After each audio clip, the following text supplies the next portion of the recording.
Hello everyone, welcome to Oracle ERP Group. Today we are going to talk about very important concept in Oracle ERP Cloud. Auditing process.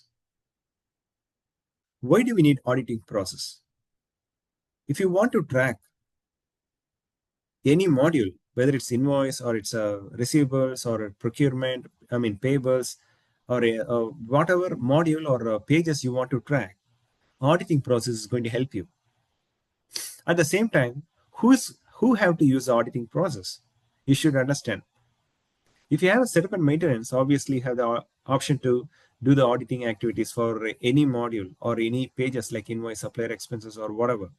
But you should not do it. As per the legal compliance, auditing process should be taken care only um, by the specific privilege people.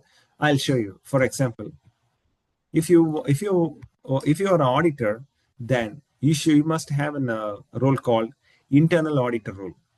This role is specifically for the people who is doing the auditing role, who wants to run the reports or review the configurations or verify the compliance. Then this role is good enough. But if you want to do the configurations on the manage audit policy setup, then you must have the privilege manage audit policies privilege. So this privilege is must to do the manage audit policies. So this is a setup where you are going to configure your setup. Okay. So what kind of changes I can do with the help of manage audit policies, and how can I do? Let me explain one by one. So in manage auditing policies, this is a place you are going to set up your auditing activity for all the modules in ERP, whether it's a risk management or payables or receivables or expenses or subledger, whatever you want, everything you can do it here. So how can we do it? There are like 6 steps to do so that you can run the auditing policies in your environment. Step 1, go to manage audit policies. Done. Step 2, enable this level as auditing. Step 3, configure business object attribute. Click. And under that, select the product, whether it's payables or payments or what you want. So I'm going to choose payables. Okay, next, what is it? Enable audit attributes and save. What is it? Audit attributes. So this is the place you're going to specifically say what level you're going to choose your auditing activity. So I'm going to say, I want to choose at the invoice distribution level.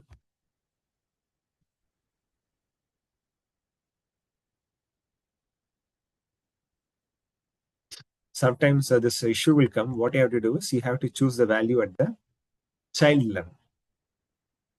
From child, you can go up. Okay. So now it has been selected. So at the child level, what values you want? I'm going to say description, amount, accounting date, invoice ID. Okay, let me choose type also.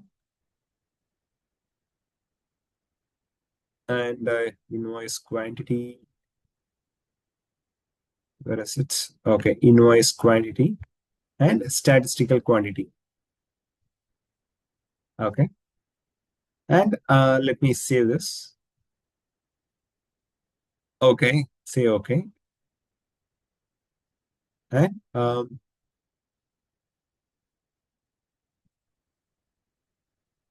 okay, once it is selected, then what you have to do, you have to click save and close. See, already we have line level is selected and the header level also you should select it. So header level, yeah, already we have all the values, but I just enabled it.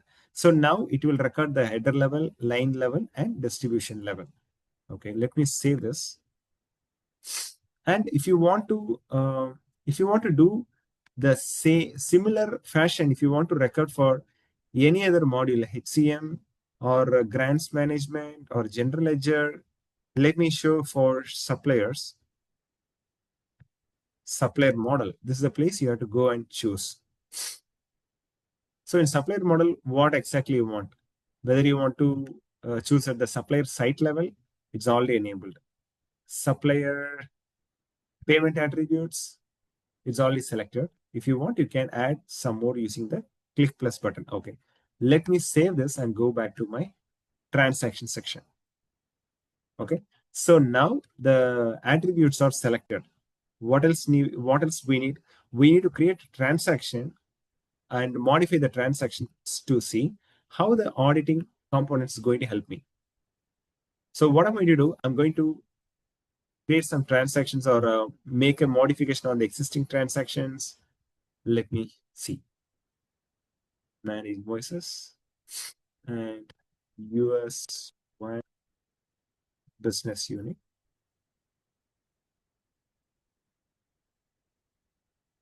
And I'm going to choose the date as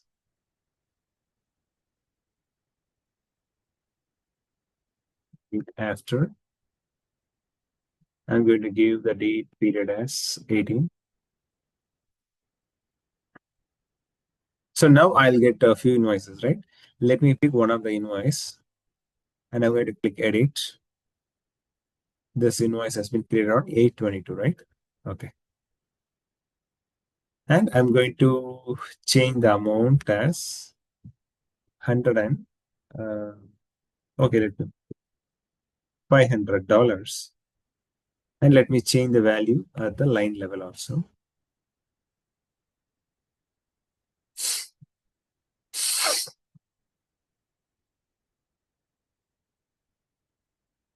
500. And let me go to distributions. Okay, let me first save this. 500. Okay, 509.00, right? 509.00. And distribution level, again, I'm going. Distribution,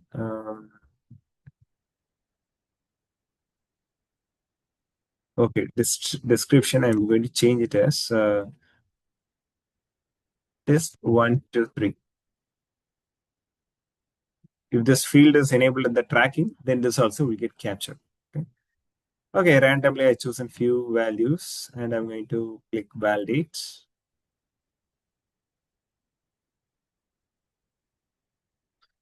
Let me get this properly saved and let's go and run the report.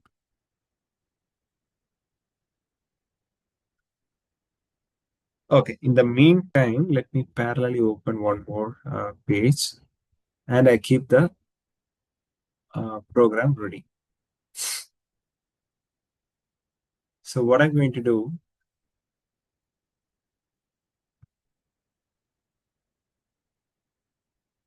okay, some problem with the validation. This is actually not required, but still I am going to fix it. Okay, line variance 1, distribution variance 1. Okay. Okay, 545.00. Okay, 545.00 and okay. Okay, that's because withholding is enabled, right? Okay, let me do one thing. Till this point, I'm going to keep it as it is and let me run the report and see whether it's tracking or not. I'm going to tools. And here, this is two places we can run the report. One is at tools and the other one is at schedule process also. I'm going to choose payables. I'm going to choose invoices. I'm going to select child objects. Okay, I can choose any one, invoice or lines or distributions levels. Since I selected all the 3 levels in the object attributes, everything I'm getting. So I'm going to give invoice number and the date. Okay, let me put the date as today's date. Or if you want, you can put after and then you can put 2 more dates also. 8/22 from yesterday, I'm going to choose. And object type is done. Okay. I'm going to choose search. Let me see whether my auditing is working or not. Okay. See. Okay. Now, if you see that item, today I modified one of the report, right? Who modified? ERP group. And what level I made, what object I made a change, invoice. Everything is recorded, right? Let me change invoice distributions. Okay. So invoice distribution also, we got a change. Show attribute details and show additional object identifier columns. So now we get all the details. So business object, description, attribute, old value, contractor expense, and what is the new value. Hope everyone remember, right? I made the description as test 1 to 3, right? So that is also got captured. So this is how the auditing feature is working. So similarly, if you make any changes for the supplier, what you have to do, you have to select the payables, the product as supplier model, and you can choose the level of component, what you selected. You have to choose. In this case, just only one level supplier. But in invoices or payments, they have different level, right? So that's how you have to run the report and you can check. And one more level I said, right? What I'm going to do, I'm going to show you one more level. So what I'm going to do, I'm going to schedule process. So both will show you the same result. Schedule process,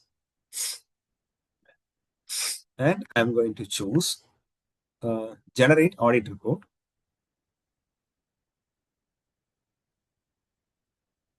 Generate audit report, audit report or policy, I don't know.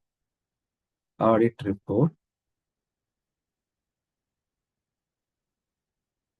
Okay, audit report only. I'm going to show the parameters from date 22 to 23, and product is payables. Even this is not required, but object type is must. Only distributions I'm putting, and you keep those details so that you'll get a detailed result. Output file format, Excel. That's it. Now you submit this report. So now our ESS job is running, right? Let me see the output. Generate audit report is completed. So now you download this report and see what is the result populated in your Excel file. I'm going to take the Excel file.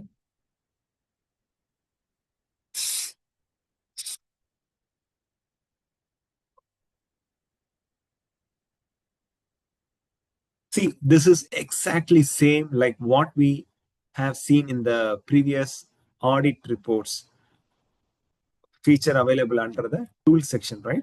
This is exactly same. Either you can go via the tools option or you can go via the schedule process options. Everything is captured. So this is what I was showing you, right? So clearly it captured the value, what it changed.